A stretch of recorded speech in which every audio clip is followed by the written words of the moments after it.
आज से हम स्टार्ट कर रहे हैं 2.3। इसका जो थर्ड वाला क्वेश्चन है वो इस प्रकार से है। 2.3 स्टार्ट तो कर चुके हैं, लेकिन अब थर्ड वाला क्वेश्चन स्टार्ट कर रहे हैं कि obtain all the zeros of 3x⁴ plus 6x³ minus 2x² minus 10x - 5 if the two zeros are √5/3 and -√5/3। ये क्वेश्चन है। तो ये जो पॉलिनोमियल दिया है इसको हमने px के बराबर मान लिया। अब सॉल्यूशन करते हैं।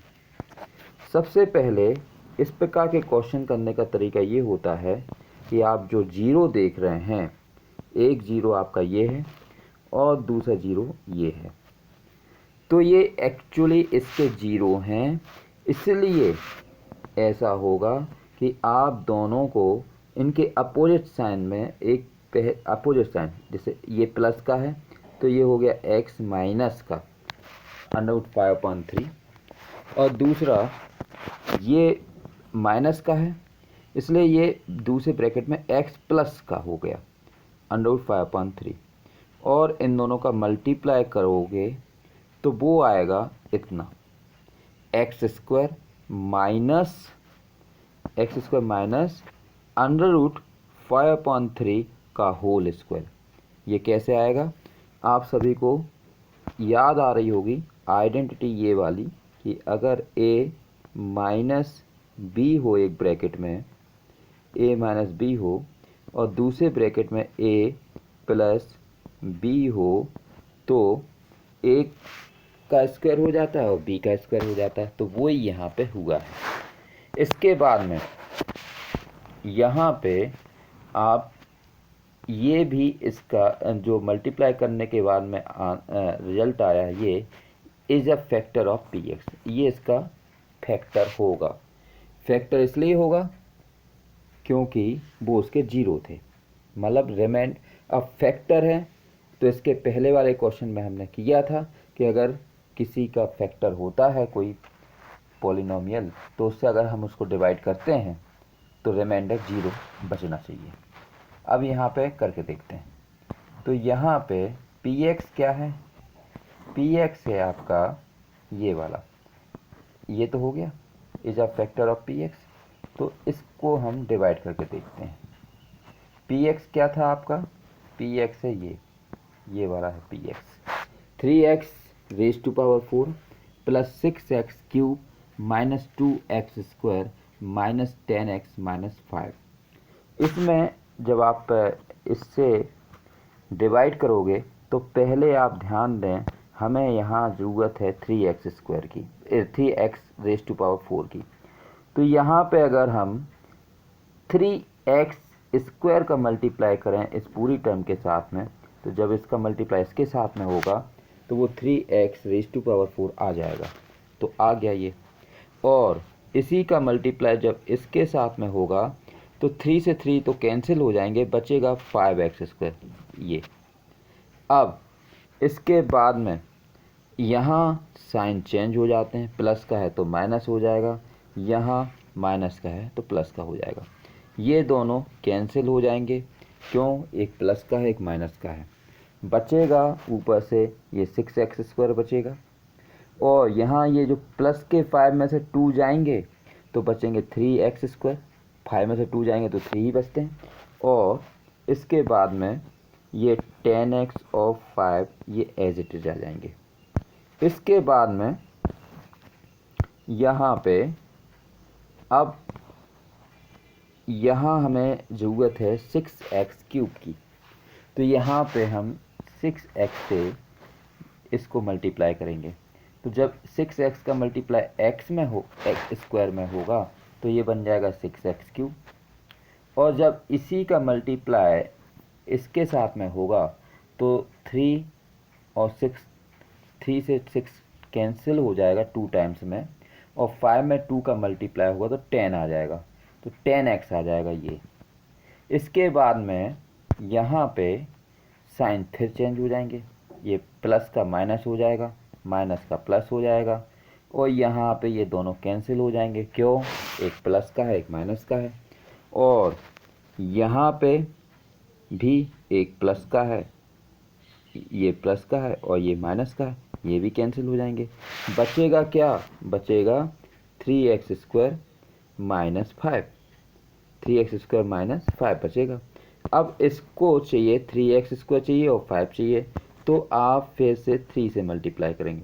तो 3 का मल्टीप्लाई एक बार इसमें होगा तो ये हो जाएगा 3x² ये, और जब 3 का मल्टीप्लाई इसमें होगा 3 से 3 कैंसिल हो जाएगा, तो माइनस का 5 आ जाएगा। एक बार फिर से साइन चेंज हो जाएंगे, माइनस प्लस, क्यों? ऊपर पहले प्लस माइनस था तो प्लस हो जाएगा और प्लस था तो माइनस, ये कैंसिल हो जाएंगे क्योंकि अपोजिट साइन है। रिमाइंडर 0 बचा, तो बचना ही था क्योंकि वो फैक्टर होगा ही। इसके बाद समझने वाली बात है, समझने वाली बात ये है कि जब आप इससे डिवाइड करोगे इस पूरे पॉलिनोमियल को, तो ये जो क्वोशंट आएगा ये आप देख रहे हैं एक क्वाड्रेटिक पॉलिनोमियल की आया है। इसको हम मिडिल टर्म स्प्लिट करके इसके 2 जीरो निकालेंगे तो वो 2 एक्स्ट्रा जीरो आ जाएंगे और 2 जीरो पहले से दिए गए थे, तो हमारे कुल 4 जीरो आ जाएंगे। अब इसको करने का तरीका क्या है, ये ध्यान रखना, इससे डिवाइड कर रहे थे, इसको डिवाइड कर रहे थे px और ये क्वोशंट आया ऊपर जो लिखा है। तो आपको अच्छी तरह से पता है कि यहाँ एक एग्जाम्पल से देते हैं कि अगर 8 है, 8 में अगर हम 2 से डिवाइड कर रहे हैं तो क्वोशंट आता है 4, तो जिससे डिवाइड कर रहे हैं मतलब वो डिवाइजर और क्वोशंट का मल्टीप्लाई जिसको डिवाइड कर रहे हैं उसके बराबर होता है। 2 × 4 = 8। वो ही तरीका यहाँ पे लगाया गया है कि ये डिवाइजर है, ये क्वोशंट निकला है, इन दोनों का मल्टीप्लाई किसके बराबर होगा? px के बराबर होगा। तो ऐसा लिख सकते हैं, ऐसा लिख सकते हैं, इसको ऐसा लिखा जा सकता है, ऐसा लिखा जा सकता है। इसके बाद में अब आप ध्यान रखना कि इस वाले जो ब्रैकेट है इसमें कुछ भी नहीं किया जा रहा है, इसको सेम रख रहे हैं, इसको लास्ट तक सेम रखेंगे। कुल जो भी चेंज करेंगे वो हम करेंगे इसमें, इस वाले में। सबसे पहले तो यहाँ लिखा हुआ 3x² + 6x + 3, इसको मिडिल टर्म स्प्लिट से आप 2 भागों में तोड़ेंगे तो ये हो जाएगा 3x², 3x, 3x, 3।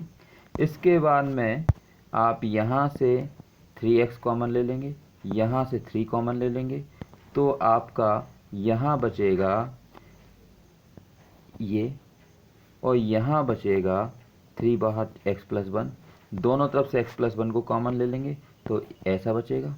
इसको जैसे जीरो निकालने के करते हैं कि इसको जीरो के बराबर रखेंगे, भाई दोनों का मल्टीप्लाई हो रहा है तो जीरो आना चाहिए, तो दोनों को एक जीरो के बराबर रखेंगे। कैसे रखेंगे? ऐसे कि आइदर x + 1 = 0 और 3x + 3 = 0। जब आप इसको सॉल्व करोगे तो इसकी वैल्यू आ जाएगी -1, और जब इसको सॉल्व करोगे इसको, तो ये 3 का ट्रांसपोज होगा इस तरफ तो माइनस का हो जाएगा, और ये डिवाइड मल्टीप्लाई डिवाइड में चेंज होता है तो ये ऐसा हो जाएगा, और इसको सॉल्व करोगे तो x = -1 आ जाएगा। तो इस प्रकार से अब आपके 2 जीरो निकल चुके हैं, एक ये और एक ये, -1 -1। आपके 2 जीरो पहले से दिए गए थे, 2 जीरो आपने निकाल लिए, वो ये हैं। All the zeros are √5/3 minus √5/3, और 2 जीरो आपने ये निकाल लिए, तो ये टोटल जीरो ये हो जाएंगे। आई होप आपको समझ में आया होगा। नहीं आएगा समझ में, 1-2 बार देखें, और फिर भी नहीं आता तो दोबारा कोशिश करेंगे। हाँ, लेकिन आप लोगों से एक अनुरोध है कि आप जो भी बोला जाता है कम से कम एक क्वेश्चन गूगल क्लासरूम में ज़रूर अपलोड कर दें, और जिन्होंने ज्वाइन नहीं किया है वो जल्दी से जल्दी ज्वाइन करें गूगल क्लासरूम। Thank you.